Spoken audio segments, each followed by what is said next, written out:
All right. Well, thank you so much, Rushing and Tom for putting this together. Um, Let me move this here. Sorry.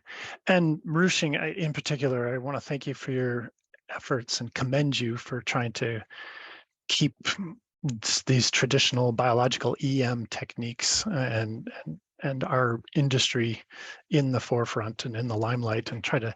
I concur with you and your efforts in trying to find a youth movement with EM. All we ever hear in the core facility here too is how this is an old school technique, and once all of this old people die off, it's going to be gone. So why should we even invest any efforts or money into EM? Especially as a core facility, we're battling administration all the time because of that.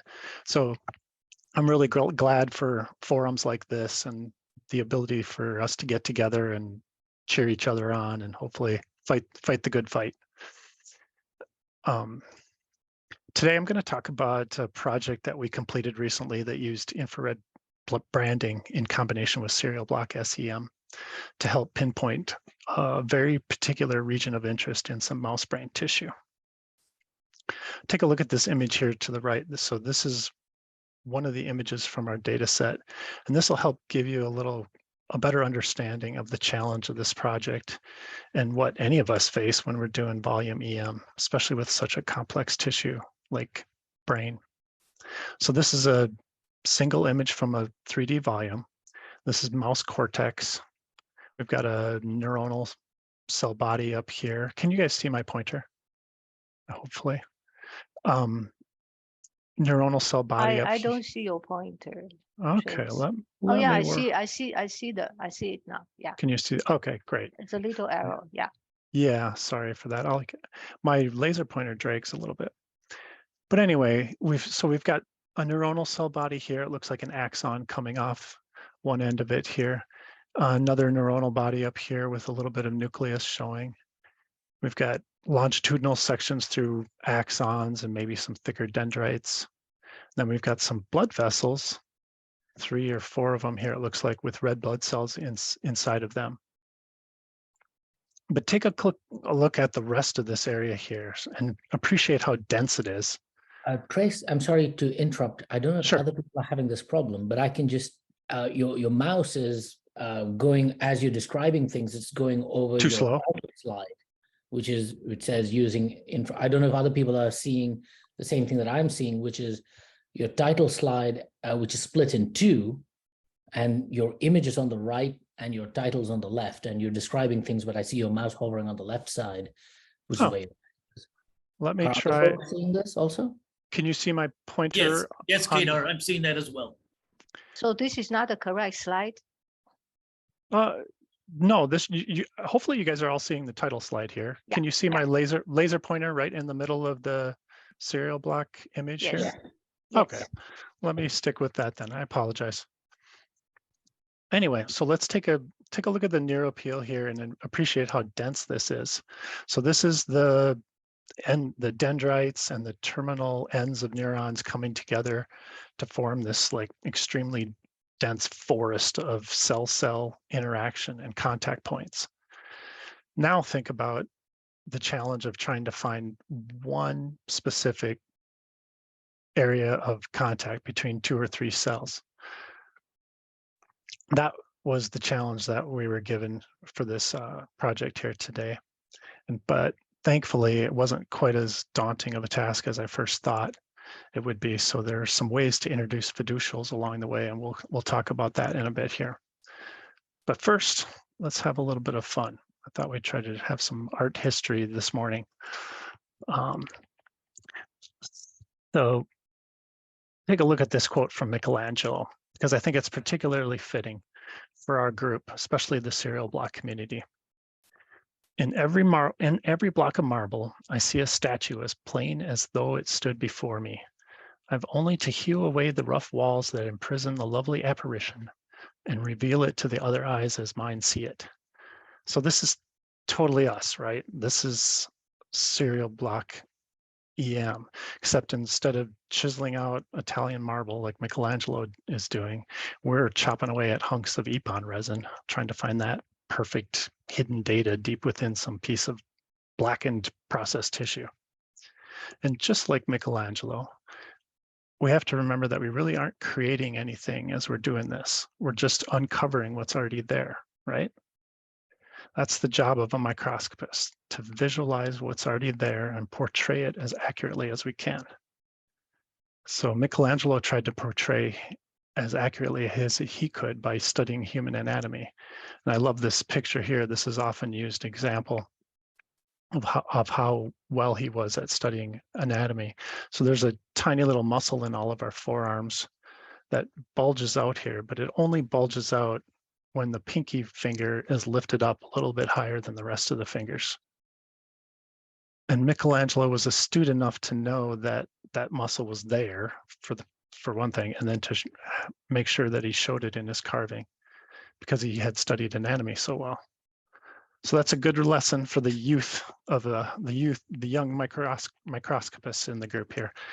Keep Michelangelo in mind as we work in the lab each day, having him inspire us to make sure that we're good stewards of his samples, working hard to reveal that data that's buried deep within the resin block as accurately as we can.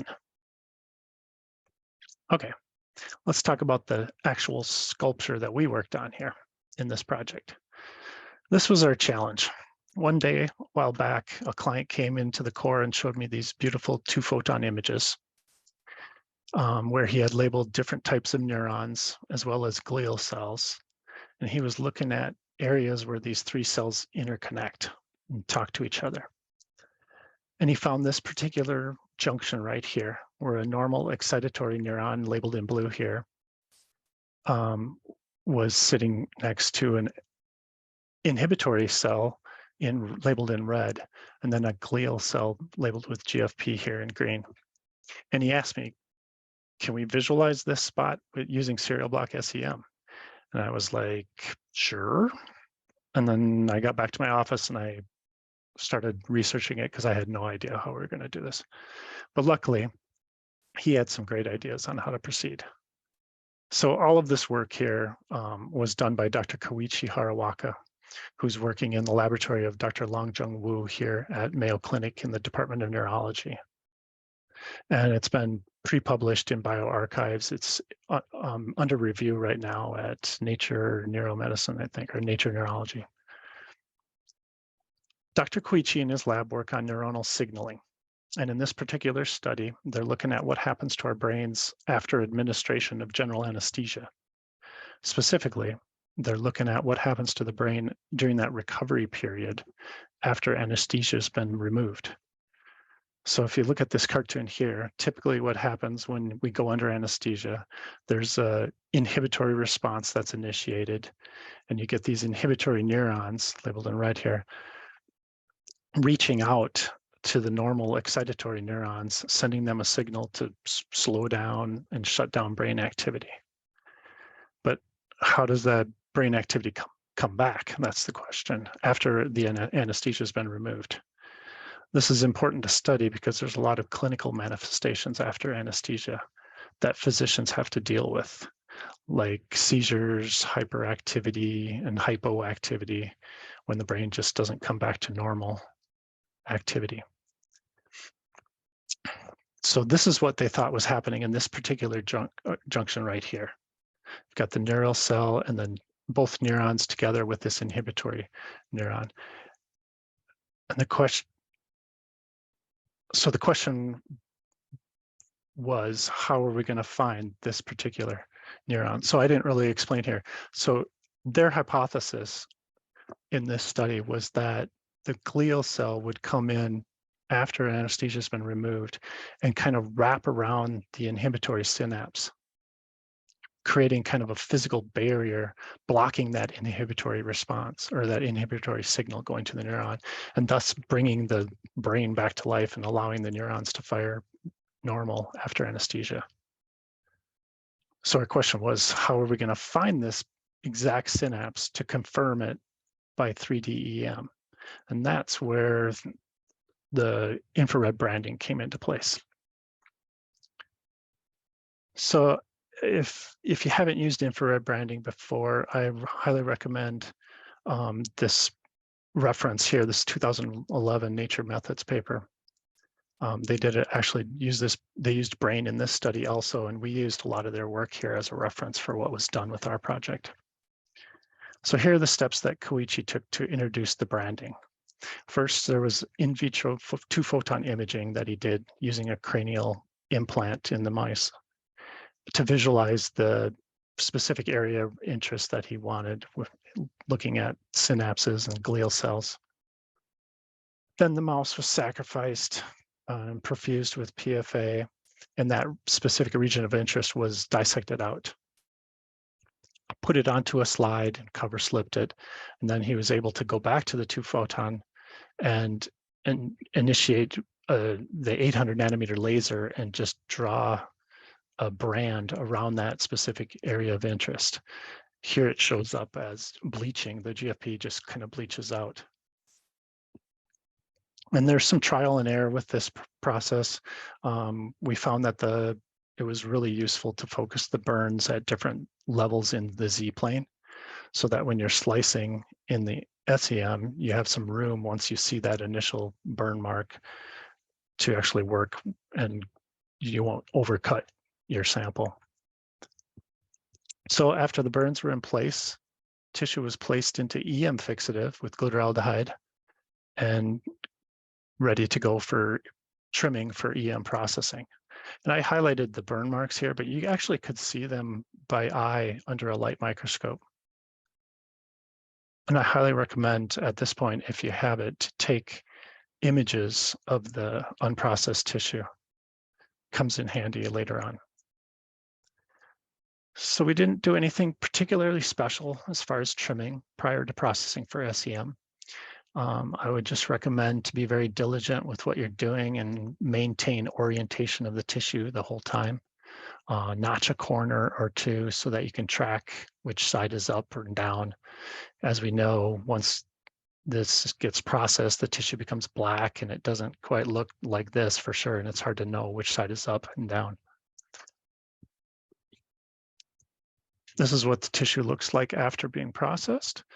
In our lab, most of the time we use the Ellisman OTO protocol for serial block preparations. We do some modifications for some other samples. After processing, we glue our blocks onto the stub using silver epoxy from EMS. I like this stuff because it holds really well and it sets really quickly and it's easily trimmed. And we usually stick to a 0.5 millimeter square tower. And we always make sure to nick a corner for orientation. Again, it's really helpful to take images along the way. And actually, we take this image here and overlay the fresh tissue or the unprocessed tissue on top of it. And then that way you can actually see where on the tower itself that brand should show up. And then at this point, it's on to the volume scope. So in our lab, we have a Fisher Aprio 2 that we acquired back in 2017. And this works really great. We're really happy with it. Similar to the Zeiss systems, at least the newer ones, this instrument can operate in both a high vacuum and a low vacuum mode, depending on the sample. And for our particular work here, and for most of our brain work, we operate in high vac mode so that we can maximize resolution. And we don't have to worry so much about charging because the tissue is so dense. We started imaging at very low mags, slicing away really thick sections, 150 to 200 nanometer sections, and just systematically checking the block face as we're going. And depending on how close you get outside of the serial block on the regular microtome, facing off the sample, this step can take a long time. In fact, this is probably the most labor-intensive step for us. We, in fact, had to open up the SEM several times to remove debris because our debris trap was getting so full and wasn't working properly along the way.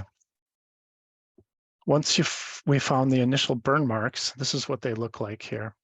So it's basically just obliterated tissue. It literally looks like a burn mark. Once we found those, we started imaging at higher Z resolutions. In this project, we used 50 nanometer Z sections. And even though we had the burn mark there for fiducials, it's still difficult to find the exact area of interest, as you can imagine. So we went back and forth with the fluorescent data. We had Z-stack data so we could play the movie. I mean, you have to be really diligent and just go up and down with the fluorescent data, trying to locate cells that you see by SEM and whatever other fiducial. Can you hear me? Sorry. So this is where the blood vessels came in handy because they were a good fiducial. We ended up taking about 1,000 images, and that took a little over a couple days, acquiring about half a terabyte of data. And as anybody that's doing volume EM knows, this is when the fun begins. After you've got that half a terabyte data, that's when all the work starts. So let me stop this here.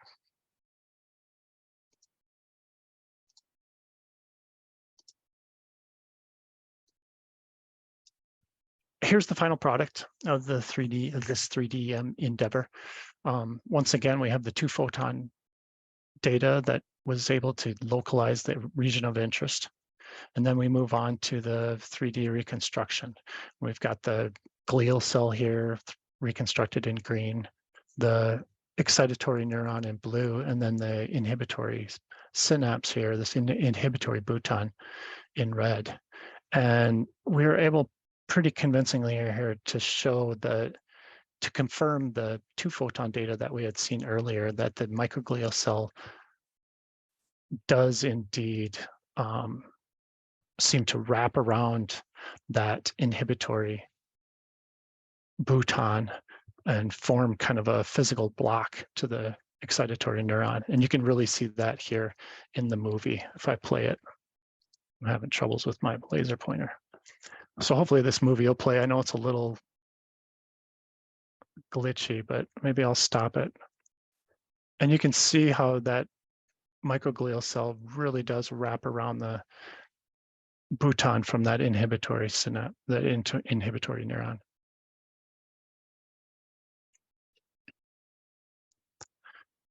The data that we did here, the data that was analyzed, we used both ImageJ and Amira for the registration and the filtering, and then we used Reconstruct for the segmentation and the rendering. And if you're not familiar with the software called Reconstruct, I always like to give it a shout out. This is freeware that was developed in Kristen Harris's lab way back about 20 years ago now. But we still find it really useful in our core facility because it's free, it's super easy to use, and it doesn't require any heavy lifting as far as hardware. So for many of our clients, they can just install it on their laptop or their simple PC and take their data and go back and start reconstructing whatever they want to do. It's very useful for us. The only drawback is that it uses manual segmentation. There's no AI involved. So you have to have it's helpful to have a tablet nearby for the drawing. But we were pretty happy with these results. I know the client was very happy. This is a summary of kind of a timeline summary of the whole project. Once again, a lot of 2-photon work on the front end, doing the in vivo cranial window 2-photon work, taking that ROI outside of the mouse and then branding it, and then taking that branded tissue to EM processing, doing the serial block, and then the data analysis and the 3D reconstruction. And that's about it for this project. It was kind of short and sweet. I got one more slide here I want to show you. We're going to go back to a little art history because I think this is really cool. And particularly relevant for this project and anybody that's doing microscopy. So let me get my pointer again. Here's the dude. Here's our guy. This is the father of modern neurology, Santiago Cajal. So back in the 1900s, he sat here in this lab with his simple light microscope sitting in front of him and his unique Golgi stains that he stole from his colleague Golgi, and a pen and paper. And he was able essentially to reconstruct exactly what we've been working on here today and talking about. So this is one of his drawings on the left. These are the dark cells that you see are the glial cells, and the lighter ones are the neurons. And with careful observation and really diligent drawing, he was able to show us in great detail that same close glial cell, neuronal cell relationship that we're looking at. He was actually, I mean, look at some of these, the detail in this. This is just beautiful. I think this is more beautiful than serial block reconstruction. And I think Cajal was really awesome. And along with Michelangelo, he's a great reminder for all of us of the power of careful, educated observation. Let me close with this final quote. This is from a very wise man who inspires me every day. He'll sit me down and he'll say, Trace, some people look through a microscope and see nothing. But a good microscopist looks through a microscope and not only sees something, but is then able to teach others what they see. Isn't that great? That's what our work as microscopists should be all about. So take note, all you young microscopists out there. Use careful, educated observation and do your best to show the rest of the world what you're seeing. And that's it. I've got one more slide here. I want to quick shout out to my group. So this is our light and our microscopy and cell analysis group, our team at Mayo Clinic here. We've got close to 30 people on staff, and our facility serves both the research and the clinical microscopy needs of all of the Mayo Clinic, including external clients. And we've got one of the largest clinical EM pathology services in the world, where we actually scope hundreds of cases a week. So we're really fortunate. We're really fortunate also to have great infrastructure and facilities. We've got 5 transmission microscopes right now, with a 6th one being installed shortly. A couple SEMs, a full suite of flow cytometry and cell analysis, and a fleet of light microscopes and laser confocals.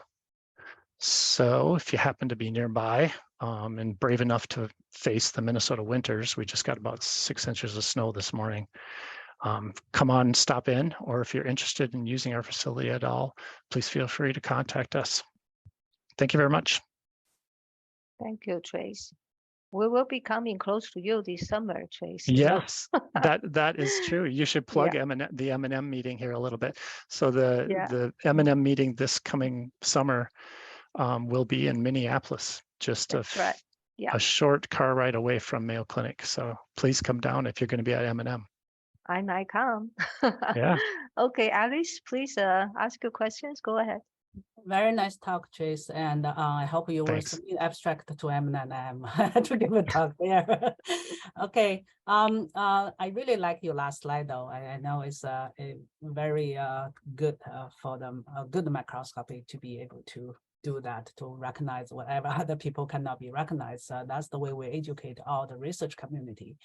For your talk, I know there's a lot of work actually, even though it seems like easy, just put a laser mark and try to find under the serial block phase, but still is a lot of work to try to correlate all those markers to find the correct place. And so I think maybe you did a lot of brain tissue, but do you have any suggestion for the brain tissue when you do the serial block phase of volume EM for tracing all those axons or the ideal the region of interest? What is you suggested the Z resolution, for example, the thickness of the cutting? I know the big volume of brain tissue and people always do whatever they want, but for your idea, what is the best suggestion again? Yeah, So, I mean, with brain tissue, because it's so dense, you can up the parameters on the microscope, and so you can push the resolution limits a little bit. But we stick, so as particularly with brain, we stick to about 8 by 8 by 50 nanometer resolution XYZ. That's kind of our standard for brain. 50 nanometer Z resolution, we can push that a little bit better and go to maybe 30 or 40, but 50 seems to just give you that sweet spot for slicing, and doesn't you get rid of the damaged block, enough of the damaged block so that your imaging works pretty well. So that's usually the standard we stick to, and then we go up from there. Yeah, I mean, if you want to really see the synaptic vesicle, those kind of thing, I think you have to go down. You do. Around 50 nanometer. I was thinking about for the brain sample, maybe 100 nanometer is more than enough. You want to trace that's axon or some other stuff. Yes, it is, and in some projects that's what we do. But you're right. If you're going to look at synapses and vesicles, that's 50 nanometers is a good sweet spot.